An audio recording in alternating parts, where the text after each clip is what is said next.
आज स्टार्ट करते हैं सर्किल का आगे वाला part, parametric form of circle. Parametric form of circle में देखते हैं कि जैसे कि आपको एक जनरल इक्वेशन दे रखी है X square plus Y square equal to R square, जिसका सेंटर 0,0 पे होता है और उसकी रेडियस आर है। तो उस केस में क्या करते हैं, इसको एक हम सर्किल बना लेते हैं। सर्किल का सेंटर ये हो गया और इस तरह जब सर्किल बनाया तो यहाँ से मैंने कोई भी एक पर्टिकुलर पॉइंट पी ले लिया और उसको वहाँ से जब मिलाएंगे तो वो रेडियस हो जाती है। और वो जो रेडियस है वो एक्स एक्सिस, जो कि हमारी हमेशा बेस लाइन होती है, तो बेस लाइन से कितना एंगल बना रही है, सपोज थीटा एंगल बना रही है, तो पर्टिकुलर इस पॉइंट मतलब जो पी पॉइंट है उसका कोऑर्डिनेट क्या होगा। तो मैंने क्या किया, यहाँ पे से एक परपेंडिकुलर ड्रॉ कर लिया एक्स एक्सिस पे, तो ये पूरा एक क्या बन गया, राइट एंगल ट्रायंगल बन गया। तो राइट एंगल ट्रायंगल में देखते हैं कि यदि हमारा एंगल थीटा है और ये आर है, तो जो ओ एम होगा, ओ एम ये हो जाएगा R cos theta. Cos theta के आप जानते ही हो, लाल बटे का यूज कर लेंगे। और जो पी एम होगा हमारा, वहाँ ये हो जाएगा आपका आर साइन थीटा। इसमें भी लाल बटे का से हमारा निकल आएगा, ठीक है। तो यदि ये डिस्टेंस हमारी आर कॉस थीटा है और ये जो हाइट है वो हमारी आर साइन थीटा है, तो ये कोऑर्डिनेट हो जाएगा R cos theta comma R sine theta, ठीक है। तो यहाँ पर x जो है this is x, this is y, क्योंकि जो ये इक्वेशन आपने जो ले रखी है इसमें x कोमा जो y होते हैं वो इस सर्किल की जो बाउंड्री होती है उसके पॉइंट्स होते हैं। x कोमा एक जनरल पॉइंट होते हैं जो कि इस पूरे सर्किल की इक्वेशन को सेटिस्फाइड करते हैं, ठीक है। तो x इक्वल टू आप यहाँ पे क्या हो रहा है, कॉस थीटा, यहाँ पे आर साइन थीटा, यदि मैं आप पुट करूँगा तो उस पूरी इक्वेशन को सेटिस्फाइड करेंगे, क्योंकि R square cos square theta और R square sine square theta, R square common ले लेंगे तो cos square theta plus sine square theta 1 होता है, तो R square equal to R square हो जाएगा, ठीक है। तो ये इसके पैरामेट्रिक कोऑर्डिनेट्स भी कहलाते हैं। और यहाँ पे आप जनरली लिखना चाहोगे तो x equal to R cos theta and y equal to R sine theta, ये इसकी पैरामेट्रिक फॉर्म कहलाती है, ठीक। तो जैसे कि आपको एक एग्जाम्पल के तौर पे देख लेता हूँ। आपको दे रखा है X square plus Y square equal to 25 का मतलब हो गया 5 स्क्वायर, मतलब कि जो रेडियस है वो आपकी 5 दे रखी है। तो इसके जो पैरामेट्रिक कोऑर्डिनेट होंगे वो एक्स इक्वल टू था आपका आर कॉस थीटा और वाई इक्वल टू था आपका आर साइन थीटा। तो यहाँ पर आर की वैल्यू 5 है, तो इसका एक जनरल जो कोऑर्डिनेट्स हो जाएंगे वो 5 कॉस थीटा और 5 साइन थीटा जनरल कोऑर्डिनेट्स हो जाएंगे, जो कि पैरामेट्रिक फॉर्म होंगे। दूसरा एग्जांपल ले लेता हूँ। यदि सपोज ऐसा दिया हो x-2 का whole square plus y plus 3 का होल स्क्वायर इक्वल टू 25, तो यहाँ पर भी रेडियस इक्वल टू कितना आपको है 5, लेकिन यहाँ पे सेंटर आपका चेंज हो गया है। सेंटर यहाँ पर है 2,-3 x माइनस अल्फा का whole square plus y minus beta का होल स्क्वायर। तो अल्फा बीटा यदि हम कंपेयर करेंगे तो अल्फा की वैल्यू 2 आ जाएगी और बीटा की वैल्यू -3 आ जाएगी। तो इस केस में कोऑर्डिनेट क्या हो जाता है, x इक्वल टू 2 प्लस और y इक्वल टू -3 प्लस। अब जैसा पहले करते तब वैसे ही कर लेंगे, तो r cos थीटा, तो और यहाँ पर हो जाएगा r sin थीटा। तो कुल मिला के ये हो गया 2 प्लस r की वैल्यू 5 है तो दिस थीटा, और ये -3 है प्लस 5 साइन थीटा। एक एग्जाम्पल और देखते हैं, ये बात आपको समझ में आ गई होगी।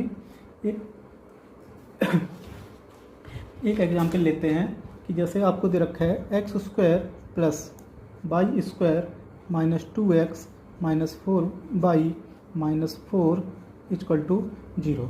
इसको मुझे कैसे बनाना होगा, तो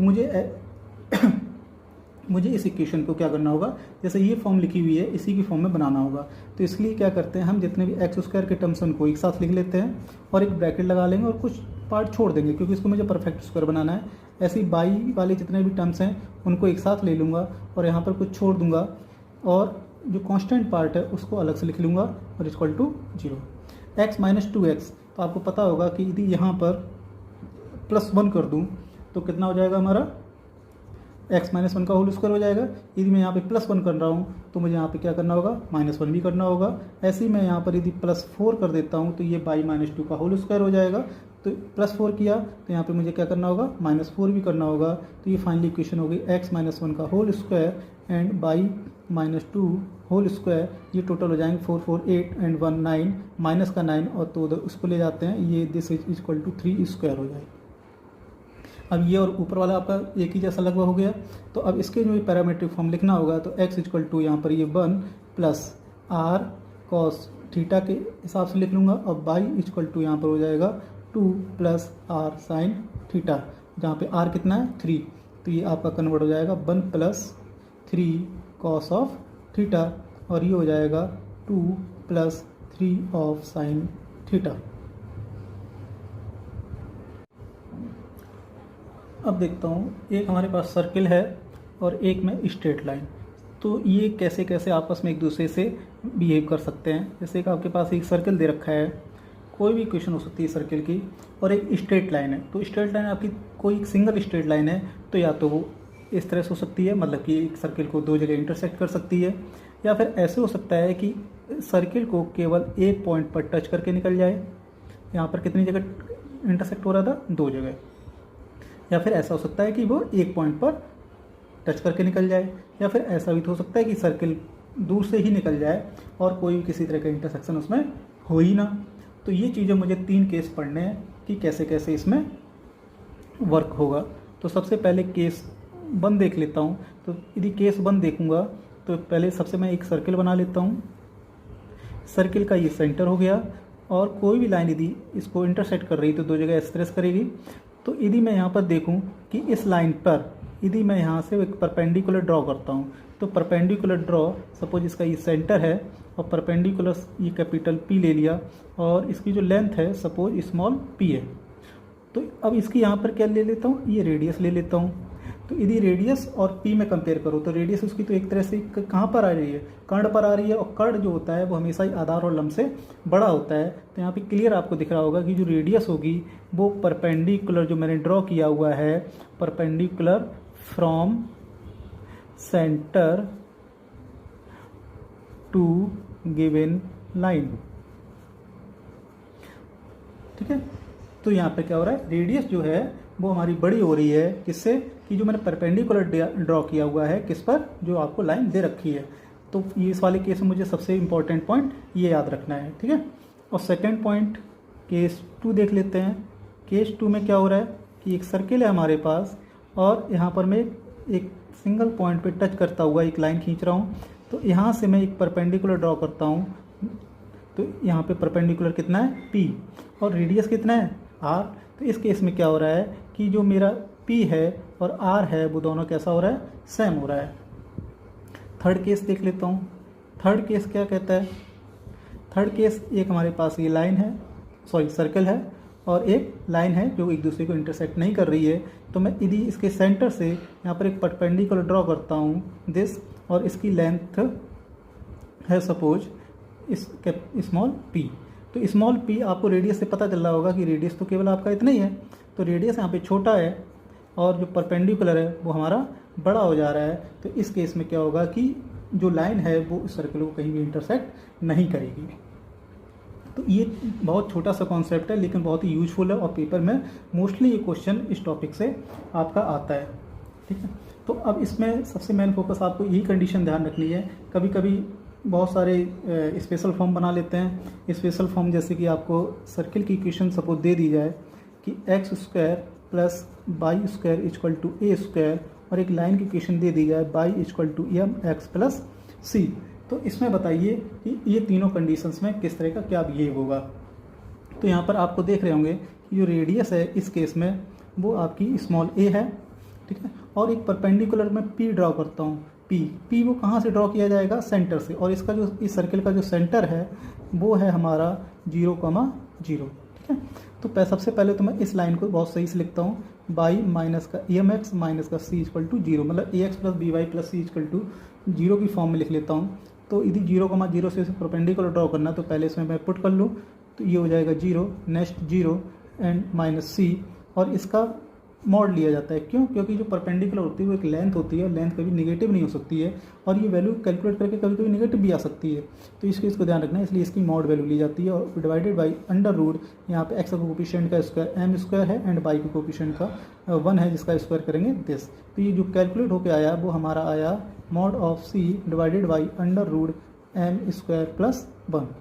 यदि मैं एक दूसरे से कंपेयर कर दूँ तो यहाँ पे क्या हो जाएगा कि जो परपेंडिकुलर है वो आपका आ गया कुल मिलाकर मॉड ऑफ c √m² + 1, ठीक है। या फिर ऐसा कर सकता हूँ कि यदि मैं परपेंडिकुलर का स्क्वायर कर दूँ तो यहाँ पे प्लस हो चाहे माइनस हो, तो ये कुल मिलाकर c² ही हो जाएगा और ये हो जाएगा m² + 1। यदि इस केस में केस 1 वाला मैं डिस्कस करता हूँ तो केस 1 आपका दे रखा था कि जो रेडियस है वो क्या होनी चाहिए, वो p से बड़ी होनी चाहिए। तो यहाँ पे रेडियस आपको कितना दे रखा है इस क्वेश्चन के अकॉर्डिंग, a दे रखा है, a इज़ ग्रेटर देन, तो स्क्वायर कर लेता हूँ तो स्क्वायर तो क्या हो जाएगा, this square and this square. तो यदि यहाँ पर भी रेडियस स्क्वायर एंड दिस, तो यहाँ पे p² की वैल्यू आपको कितनी दे रखी है, c² / m² + 1। यदि इधर उधर मैं मल्टीप्लाई कर लेता हूँ तो पता चलेगा आपको a² m² + 1 is greater than c²। तो एक आपका ये कंडीशन तैयार हो गया। तो ऐसे ही केस 2 में मैं यही करूँगा। केस 2 में क्या हो जाता है, इक्वल हो जाता है, तो a² m² + 1 वो c² के इक्वल हो जाएगा। और केस 3 में डिस्कस कर लेता हूँ। 3 में साइन पलट जाता है, तो a² m² + 1 यहाँ पे ग्रेटर देन है, तो यहाँ पे क्या हो जाएगा, लेस देन। ये आपका 3rd कंडीशन तैयार हो गया। तो ऐसे करके आपको बहुत सारी कंडीशंस तैयार करवा लेते हैं, जिसमें कि सबसे यूजफुल आपका केस 2 है। केस 2 में क्या हो रहा है कि ये जो लाइन है वो इसको टच करके निकलती है और इसी को आप बोलते हो टेंजेंट। और टेंजेंट सबसे इंपॉर्टेंट टॉपिक होता है। आप कोई भी कॉनिक्स का चैप्टर पढ़ेंगे, हमारे टोटल 6 चैप्टर हैं, तो 6 चैप्टर में सबसे इंपॉर्टेंट टॉपिक जो रहता है वो टेंजेंट रहता है। और एक टेंजेंट का क्वेश्चन हमेशा ही पेपर में आता है। तो टेंजेंट की कंडीशन हमेशा अंदर रखिए, इसमें परपेंडिकुलर और रेडियस हमेशा सेम होती है। और उस पर जो कंडीशन बनती है उसमें यदि स्टैंडर्ड इक्वेशन दे रखी है x² + y² = a² and y = mx + c, यदि इसी तरह की इक्वेशन दे रखी है तभी ये फार्मूला कारगर होगा, अदरवाइज ये कारगर नहीं होता है। तो उसके लिए हम बेसिक कॉन्सेप्ट याद रखेंगे कि उसकी जो परपेंडिकुलर है वो रेडियस के इक्वल होनी चाहिए। तो वो तो हमेशा ही आपका, जैसे कि ये क्वेश्चन किया था, बिल्कुल ऐसे ही सारे क्वेश्चन मुझे करने होते हैं और उससे जो भी कंडीशन बनती है वो फाइनल आंसर आपका